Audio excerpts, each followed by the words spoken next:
Hello everyone and welcome to our channel. If you're a fan of thrilling and scary stories, you've come to the right place. Today, I'm going to tell you a story that happened to me personally. A story full of mystery and fear. Get ready, because what you're about to hear will stay with you for a long time and might make you think twice before going on a camping trip with friends. Let's begin. It was a late November night. My high school friends and I, 13 of us in total, decided to go on an impromptu camping trip. We lived in a very safe country where the landscape was mostly mountains and desert. We felt completely confident going wherever we wanted. We loaded up in 2 cars and set off with no particular destination in mind. After about 2 hours of driving, we stopped at a small marketplace called Friday Market.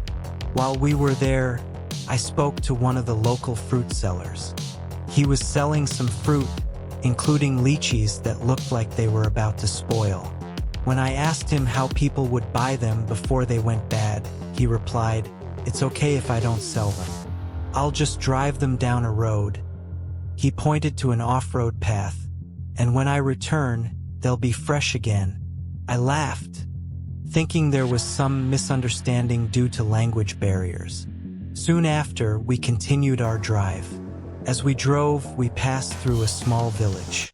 The houses were made of large stones, and the people sat outside, waving to us in welcome. But something about this village was strange. The people seemed unusually eager for us to get out of the car. At one point, a man stepped in front of our car, holding a plate of freshly cut pomegranates, and yelled, "Come, eat." The pomegranates were bright red, impossibly fresh, almost as if they had just been picked from a tree. But pomegranates don't grow naturally in that region.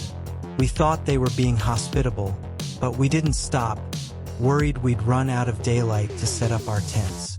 When we finally arrived at the camping spot, it was late in the afternoon.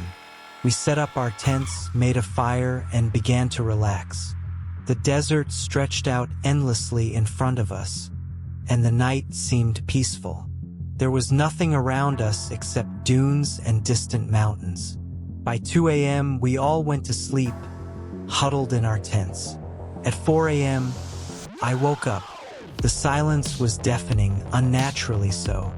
I could hear a family that had been camping nearby earlier in the day, but now they were whisper yelling in a language I couldn't recognize. It wasn't English, but maybe German or something similar.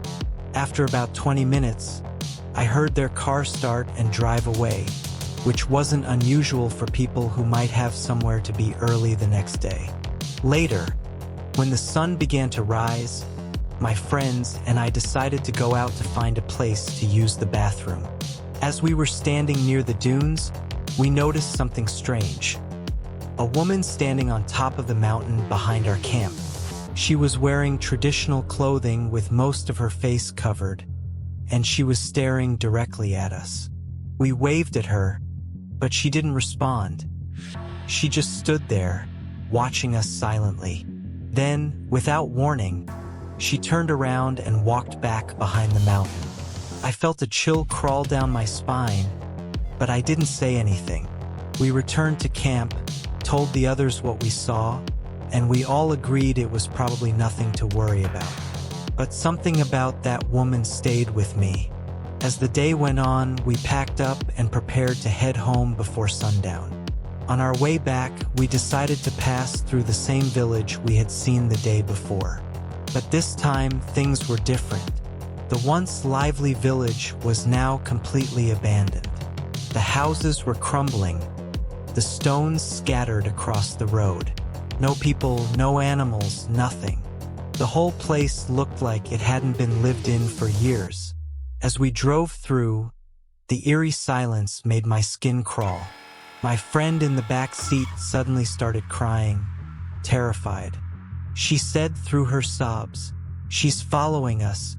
I turned around, and there she was, the same woman we had seen on the mountain, running behind our car as though she were chasing us.